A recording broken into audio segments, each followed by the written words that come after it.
Go Blue! Michigan wins against Minnesota. Wasn't pretty, but they got the job done. Michigan wins by a final of, oh gosh, what was the final? I got to refresh my thing here. Was it 77-67, I believe? Let's get this out of my way. Yep, there it is. All right. I didn't want to be wrong. Michigan wins 77-67. An ugly game, especially early on. I kind of figured this was going to be a messy game that they'd have to kind of stumble their way through and grind through. Minnesota is a team that is really good at slowing down the pace, playing the half court game. They're very tough, gritty team, and they do a lot of things not quite as well as Duke, but they do some things that Duke does. They gave Michigan trouble, but Minnesota's not as talented as Duke or Michigan, and not as deep. So I didn't worry for the whole game that Michigan would lose, but I kind of had a feeling it was going to be tough. I figured they might have a little bit of a hangover still coming off that Duke game, and they just struggled early on, couldn't get a lot going. And in the end, it ended up being the guards that ended up winning this game for Michigan, and the bench. And that depth, which was a huge part of what I thought would help Michigan in this game, was the difference because our bench outscored them. I'll have to look to see. I know at one point it was 30-0 near the end of the game, but some players had good games, and we'll talk about it and look at it. But overall, it was a struggle early on, but the second half was much better, and down the stretch, they made some plays and some big shots to really make it a little more comfortable win in the end. But yeah, kind of went the way I thought. Would have liked to see them come out on fire a little better, but it's tough coming off of that Duke game, and kind of figured it would go this way. So overall, I'm glad they got the win. They won a share of the Big Ten championship, guaranteed, and they have a chance to win outright against Illinois later this week, which we'll take a look at. Let's see who we got in here. Brian Soul. My friend Brian. Yeah, it's a win. It's a win in the record books, Brian. So I call it a win. Come on. I mean, you knew you're a smart fan. You knew that they weren't going to come out and just blow Minnesota out of the waters. Minnesota is one of those teams that if they had a little more depth on their bench, a couple more guys that you could count on to score besides the ones they have, they could be trouble, and they'd probably be flirting with a NCAA tournament bid instead of having being 13-15 or whatever they are now. But yeah, I mean, it was ugly. We knew it was going to be ugly. Ray is here. Thanks for being here, my friend. And yes, they did come out sluggish in the first half. They just couldn't get anything going. The bench was what provided a spark and definitely got some stuff going. And then in the second half, the starters played much better in the beginning of the second half. And then, the threes started falling, and they ratcheted up their defense. And then Minnesota ran out of gas because they just don't have the bodies to hang with a team as deep as Michigan. If Minnesota, like I said, if they were more talented and could hit more shots, they would be trouble for a lot of people just because of the way they play and the effort. And they are a good defensive team, and they're good at getting defensive rebounds. They're usually not as good at offensive rebounds, but I knew it was going to be kind of tough, and it kind of went the way I thought. I didn't think Michigan would start as sluggish as they did, but I thought they'd kind of have to meander their way through this game for a while until they got rolling. I don't know about that. I don't know about 25. But it would have been a lot scarier. That's for dang sure. But I don't know. Brian, come on now. Anybody that thought Michigan was going to come out and just light up Minnesota, come on, you're lying to yourself. you knew this is what was going to be one of those grit games that they'd have to just find a way to win, and it was going to be ugly. I wish it wasn't the case. It would have been nice to see them come out and win by 40 points, but I just don't know if they'll be able to recapture that early season form just because they're not surprising teams anymore. Teams have learned and know what to do to combat what Michigan's able to do really well, and the shots just don't seem to be falling like they were earlier in the year. A lot of times they take good shots and they just miss them. So I don't know. Um, excellent Moraz. Yeah, I thought this was going to be a game that Morris Johnson was going to have a chance to go off because we needed that inside game to be so strong because of what Minnesota does well. But he struggled early on, and so did Yaxel. So yeah, I know. I thought those two were, a big key to us. I think dominating, and since they didn't play well. We didn't dominate. Luckily, the guards and the bench stepped up. But yeah, I know it was not a great game for them.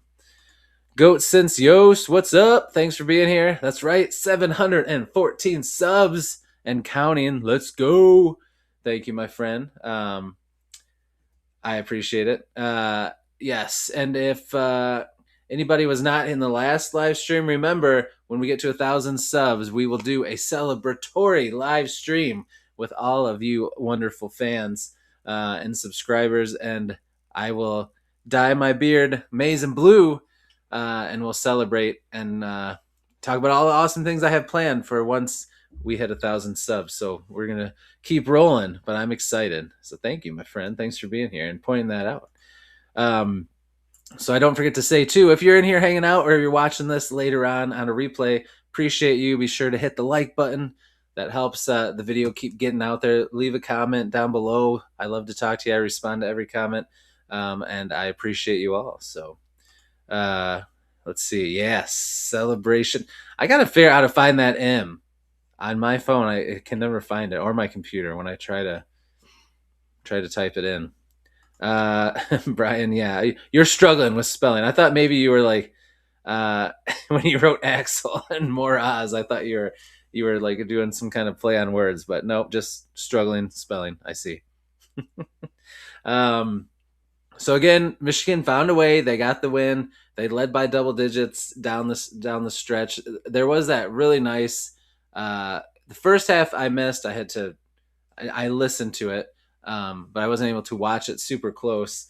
I watched a little bit of the beginning, but I had some other stuff going on. But I did watch most of the second half before I had to go pick up my son, and then I had to listen to it in the car.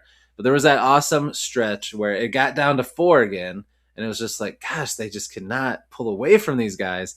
And then back to back to back, Cadeau, McKinney, and Kaysen all hit 3-pointers and pushed it to double digits. And from there, Minnesota just didn't have the gas, didn't have enough in the tank to really make it a game again after that. So that was huge. And then McKinney just went off. All of a sudden, he started hitting threes left and right. So this team just can get hot and but it's just, man, you just wish you could see the consistency more often. But this game, I don't count against that because after a game like that Duke game, I just knew, and a team like Minnesota that just hits you in the mouth and is hard to play a fast-paced game against. They're just one of those teams that it's scary to play, especially coming out of an emotional loss like the Duke game. So I knew this was going to be a weird one, and it was. But Michigan got it done, and at the end of the day, like I always say, just win, baby. That's all that matters. Expected Michigan to be up by 8 and win by 20. I thought so too, and I think the problem that ruined that plan was that they got a pretty decent lead going to the end of the first half, right? And then the darn turnover issue reared its ugly head, and it helped Minnesota go on that little run, and then all of a sudden it was close. They came out strong in the second half, but I just think Minnesota was just able to hit a 3 here. I mean, that one 3-pointer they like banked in was wild. They just are a team that's they got a lot of grit. I got a lot of respect for Minnesota. the way they play, and it's just hard. It was just hard for Michigan to get on a roll and get by up by enough to win by 20. Because Minnesota just kept stalling out any big run that Michigan would go on. Let's take a look see here at the team stats and whatnot. Oh, let me pull it up here. This is the one I want. Yes. There we go. All right, let's take a look at this. Field goal percentage was. Let me get this out of my way. All right, so hold on. We are on. Why is this not? There we go. Okay. So we shot 50% from the floor, which seems odd. I think a lot of that was because of down the stretch, all those threes and shots we started hitting, because it was not that pretty in the first half. But they did shoot 50% overall, 42% from three. Minnesota shot just a little bit less than that. They didn't shoot terrible.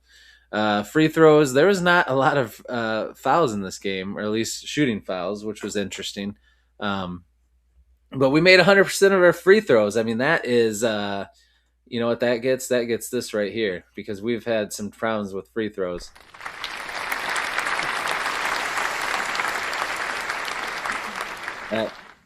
That gets a clap, because we had some problems with that. So I was happy to see them knock down their free throws. Let's see. Rebounds, we out rebounded them by quite a bit, which I was surprised. I knew they weren't great on the offensive end, but usually on the defensive end they are. And we did well rebounding, so that was good. That was good. We turnover wise was a problem. That was a problem. It reared its ugly head at the worst times, and I don't know if some of that was just pressing, especially when they came out slow, trying to do too much, trying to win by a certain amount, trying to get back on track and make things happen instead of playing their game. But I don't know. They also play fast, and when you're a team that plays fast and runs and guns, you're going to turn the ball over more. But they had gotten that under control. I felt like the last few games, but this one it kind of popped up again. And we didn't have a lot of fast break points. We did win points in the paint, but just barely, because Minnesota is really good in that area. But we led pretty much the whole game, other than early on when we just couldn't get things going. And they had gotten the lead up to 18 at one point. So there's team stats. Let's take a look at the box score and see how the different guys did here. So, like Brian said in the comments, Lindenborg and Morris Johnson, did not have the best game. Only 8 rebounds between them. Only 2 of those were Yaxel's. And they only scored 7 points together. That's just insane. And somehow we still won by 10. But they need to have better night when we play Illinois. That is for sure. Mara had a rough start, but he kind of got some things going. But still not a great game from him either. Only 4 rebounds. 8 points. The big men just tonight was not their night. That's why the guards had to step up. Our leading scorer, that's wild when you see a leading scorer only having 13. But Cadeau shot well from the field, and he had 0 turnovers, so he actually had a good game. I was happy with the way he played tonight. Burnett scored, so that was good, because he didn't score at all against Duke, so at least he scored tonight. Cheddar continues to just not score. I don't know what is up with him this year. But Kaysen had a great game off the bench. Gale, great energy. He had a great game. And McKinney, those 3-pointers were huge. So the bench and the guard play was really what got this game done for Michigan. But if you look at Minnesota's team, I mean, look at they only had one guy play off the bench. Like, it's just wild how little depth they have. But they didn't really have anybody go off either. Very spread out. Tyson was their leading scorer with 15. So that's that. Let's take a look at what's coming up next for Michigan. So we just beat Minnesota, of course. Now they've got Illinois Friday night. That is a big game because Michigan has guaranteed a share of the Big Ten championship, but for the regular season. But if they win against Illinois, they clinch the outright regular season Big Ten championship and that number one seed in the tournament, which would be huge for this team going forward, confidence wise and everything. And also because they've got tough games after that. Iowa is really good defensively. They're really a tough team. Playing at Iowa is tough. So that's not going to be an easy game. And then, of course, the Michigan State game is always full of just anxiety and drama, and you just never know how that game is going to go, even though it is at home, which is good. And then, as you can see in the standings here, Michigan actually moved to 16-1. Let me see if I refresh this, if they'll update the. There we go. 16-1. Get over here. Here we go. All right. So Michigan moved to 16-1, 26-2 overall. And yeah, Illinois is sitting there at 13-4, 3 games back. So if we beat them, we are sitting pretty because we already beat Nebraska and Michigan State. So none of them can catch us, and Wisconsin has 5 losses. So beat Illinois, we win the Big Ten. So there we go. Pretty exciting stuff. All right, let me check catch up on the chat here. Brian, Arizona won by 7. Bummer. Oh wait, hold on. Let me switch this back. There we go. Yeah, Arizona won. I was gonna just check that to see. So thanks for letting me know, Brian. We're gonna have to keep an eye on that. We definitely would be nice if Arizona and Duke would trip up one more time and we can finish strong, because knocking off Illinois, Michigan State would be huge wins on our resume, and of course Iowa too. They are a good team, so it would be 3 great wins to end the year, and then of course hopefully do make a nice little run in the tournament, Big Ten tournament, be the Big Ten tournament and regular season champs. That would also look great on the old resume. So yeah, hopefully if Duke and Arizona trip up, Michigan, hopefully we can still get that the seed that we want, the number 1 seed overall, and get to kind of pick where we're going to be at, which region. J Money Snipers here. What's up, man? Thanks for being here, dude. Appreciate you popping in. Let us know what you think of the game, how you felt about that, about them having to grit it out. Oh man, I'm just glad that they won. That was what tonight was about. It was about seeing how they would respond, and if they would just keep fighting, and they did. You know, they had to lock in their defense, and Minnesota is really good because of that half court offense they like to run. They really make it hard on defense because they're really good at setting screens and running their plays because they take the time to do it. But the reason that backfires on them is they don't have depth, and so they get tired. But also, if they get down, you know, they got down by a lot to Michigan, it's hard to come back. You know, it's hard when you're not a team that's going to go crazy and have a flurry of 10, 15 points within a minute or two. It's going to be hard to win when you get down by 15, especially to a team that's as talented as Michigan. So kudos to Minnesota. They were a tough out, but Michigan figured it out, did what they had to do. Some different people stepped up as always. The bench stepped up and kind of carried the torch until the starters could figure things out. And then in the end, they stepped up again. McKinney and Kaysen hitting some big threes and making some big plays. Gale is always just a ball of energy flying around, and he had some big plays too. So, yep, I agree with you, J Money. Slow start with strong finish. Scary way to do it, but a win's a win. So happy overall. Yep.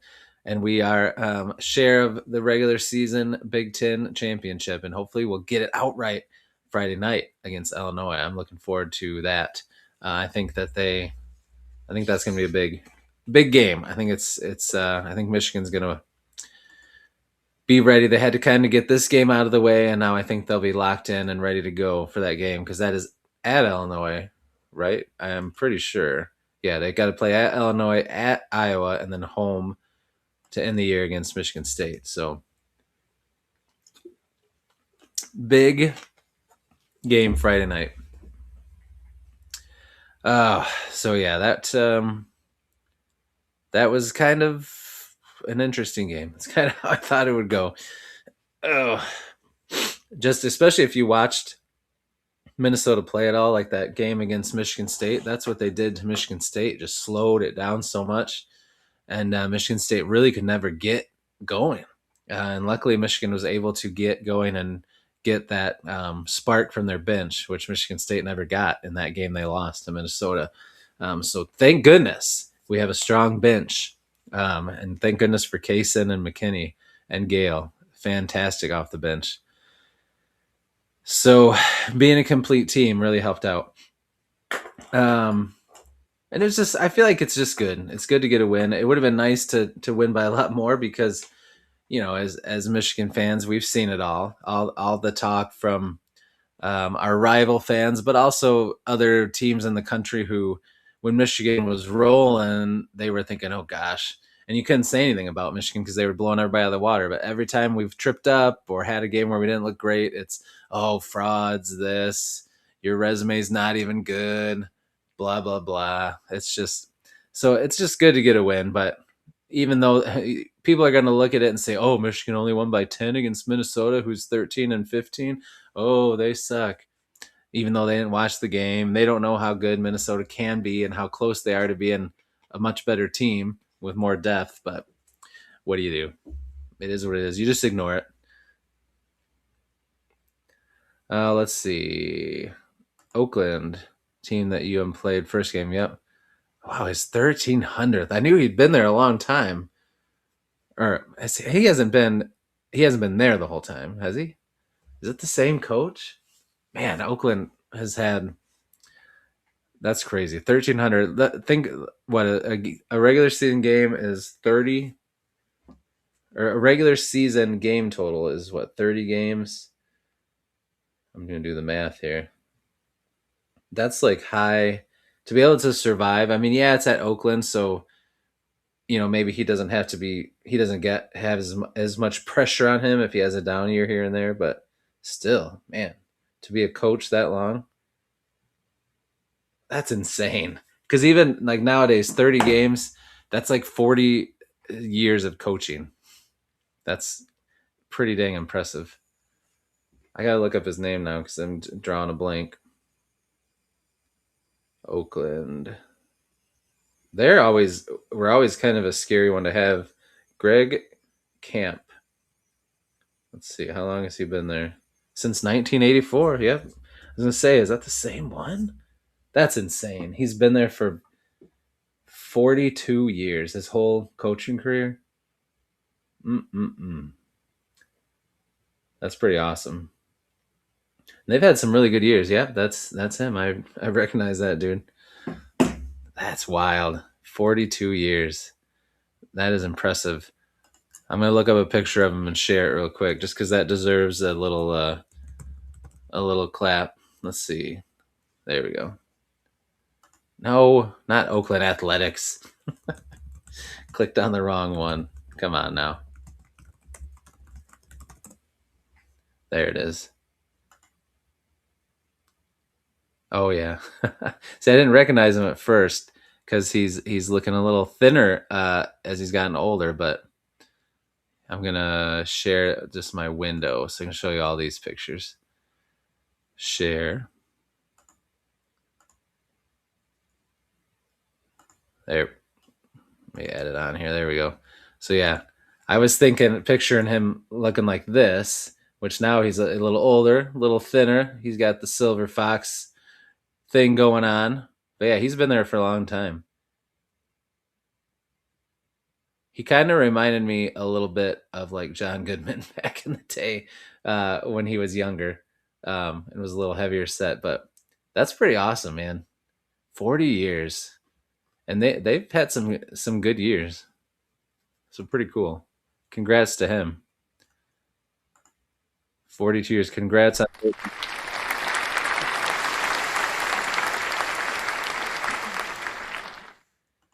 Not too shabby. Not too shabby. Hopefully, Dusty May stays here for 42 years. Maybe not 40 years. That he'd be pretty old. He'd probably retire before then. But I wouldn't mind if he was here for a really long time. Love what he's doing, and I can't wait to see what he keeps building. But that's unheard of. He's got to be by the longest tenure by far. You know, like there's no way anybody else is even close. Let's see who's the second longest tenured coaches in NCAA basketball. So this is why I love you guys, because who would have thought I'd be searching this up? Let's see. Yeah, Campe is, well, he's actually, gosh, wow, really? Well, yeah, Izzo, I guess, has been at Michigan State since '95. But Jim Boeheim he's still coaching at Syracuse? I thought he was done a couple of years ago. How did I not know that he was still there? Jeez Louise. Yeah, he's former. Yeah. Yeah, I don't know why it lists him as number one. This is probably an old graphic. So he is the longest tenured coach. The next one would be Izzo. So that's wild. Yeah, he started in 1984. That's just insanity. Insanity. Yes, I agree. It would be fire if Dusty May was here for a long time. That would be awesome. Uh, yeah, I feel like the only way he wouldn't be, I can't see him going to a different college. Like, especially if he keeps doing what he's doing, Michigan's going to become just a perennial top 5 team with a chance to win it every year. I can't imagine him leaving that to go to a different college. Like that just would seem odd. But the NBA, you just never know. But I feel like he's so good at connecting with college athletes and helping them grow. I would be surprised if he wanted to go to the NBA. But like I said in a different video, that's what I thought about Beeline, and he left. So if that's on a guy's wish list, you just never know. So we'll see. But anyway, back to the game. If you're just hopping in, again, Michigan beats Minnesota 77-67. It wasn't pretty. It was downright ugly at times. They came out slow, a little sluggish. They had the turnover bug creep up again. They couldn't get things going. But then the bench saved the day, gave us a spark. Roddy Gale, Kason, and McKinney all had really good games off the bench. And Minnesota ran out of steam because they have no bench. They have one guy that comes off the bench, and their starters got tired. But a couple things to take from this is, one, they won. That's all that mattered. After a tough loss like that Duke one, the next game is never going to be, you're never going to be 100% hitting your stride rolling. It's going to be a struggle. And when you play a team like Minnesota, they make it hard anyway. So at the end of the day, it is what it is. Marmar's here. What's up? Let's go. Thanks for being here, Marmar. Oh, yeah. Goat since Yost is the man. Brian says, Marmar in the house. Thanks for being here. Appreciate you, Marmar. So, yeah, what do you think of the game, Marmar? How you feeling, man? Let us know. My dude, Marmar is awesome. You can pretty much find him anywhere where they're talking Michigan sports. Definitely looking forward to down the road when I start doing regular lives. I've got a lot of fun ideas to involve you guys and get you to be part of my content. But I'm definitely going to have Marmar on to do some talking, because he is a fun cat. He's a fun personality, and I love his takes on things. So let us know what you think about the game, Marmar. Let me know. So yeah, it was just a tough combo, I think, coming off an emotional loss like that and playing Minnesota. It's just a rough combo. I figured it'd be a gross game, and it was. But at the end of the day, we won. And silver lining, positivity cap on. It's always good when your young players from the bench can come in and make an impact, like Kason and McKinney did. That's only going to help them going forward and make them feel more confident in their shot, in their ability to impact the game when we need them in the tournament. So just win, baby, and hey, they got some good experience, some good confidence building there. Exactly, Marmar. That's how I feel. That Duke game, takes a lot, man. The emotional toll, and it's just how it's gonna go. And then yeah, you play a team like Minnesota. They're like, I don't know. It's kind of like Minnesota's like the Sandlot crew in the Sandlot movie. You know those really good baseball players, the rich kids coming over, and the Sandlot kids just took it to them. It's just Minnesota's just a tough, scrappy, gritty team, and they're going to make it really hard on you. So it was just a tough draw after that emotional loss to Duke, but they won. That's all that matters. So hopefully Friday we'll see more of what we're used to with Michigan, and we'll have one of those elite classic Michigan games where they just come out and they look so good against a good team, and they get it. They just earn a great win, and kind of put all the haters to rest and silence them with a big win. You're killing me, Smalls. Oh man, classic. Love that movie. Love it. Oh, that sounds good. I haven't watched that for a long time. Uh, so they win. They win, guys. That's all that matters. Um, after losing, after the feeling of loss against Duke, it feels good to be on the winning side again, even if it wasn't how you want to win. It just feels good to win. And Marmar nailed it, especially after a tough loss against a really good team. So yeah, so Michigan plays Friday night against Illinois. That'll be the next time they play, and looking forward to that game. I'll definitely do a post game live like this, like after every game, and then keep an eye on the channel, and we'll see what's going on Friday night. I'm not sure. I can't remember if my wife's working. If she's working, I definitely could do something live during the game, but for sure I'll do a live post game, and then we'll see. Hopefully, we'll be talking about an awesome win for the boys, and the fact that they will be outright Big Ten regular season champs. But we will see. Time will tell. They got some stuff to work on. They got through the Minnesota game, and now it's onward and upward. So keep an eye on the channel, like I said, and then of course tomorrow morning I'll have my daily video out and the question of the day. So make sure you keep an eye out for those things. I know it's been a while. We were so spoiled in that stretch. It was like, ooh, can they win by 50? Can they score 100 again? I know. Those were the days. That would be awesome, especially with the games they have left. If they could score 100, can you imagine them putting 100 burger on Michigan State to end the year and winning by more than 30 or 40? Woo-hoo, that would be awesome. But yeah, I would enjoy that. I would agree with you, J Money. I'll take that. I'll take that.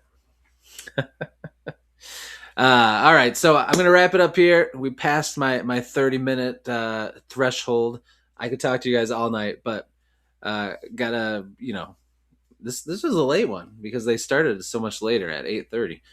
So I gotta edit my video for tomorrow morning and get it out for you guys. So I'm gonna wrap it up here. But again, Michigan defeats Minnesota 77-67. Wasn't pretty. It was very ugly at times. But in the end, the bench and the guards sparked this team and won it. Elliot Cadeau was your leading scorer with 13 points and 0 turnovers. And Kason and McKinney played great off the bench, made some big shots, big plays. And that was the difference for Michigan. So thank you guys for hanging out with me. You guys were awesome as always. Enjoy the rest of your night. Like I said, keep an eye on the channel. I'll for sure be live with you Friday night after the game, maybe during the game, but for sure we shall see. But yep, my video will be out tomorrow morning. Go Blu-ray. Appreciate it. Yes, J Money.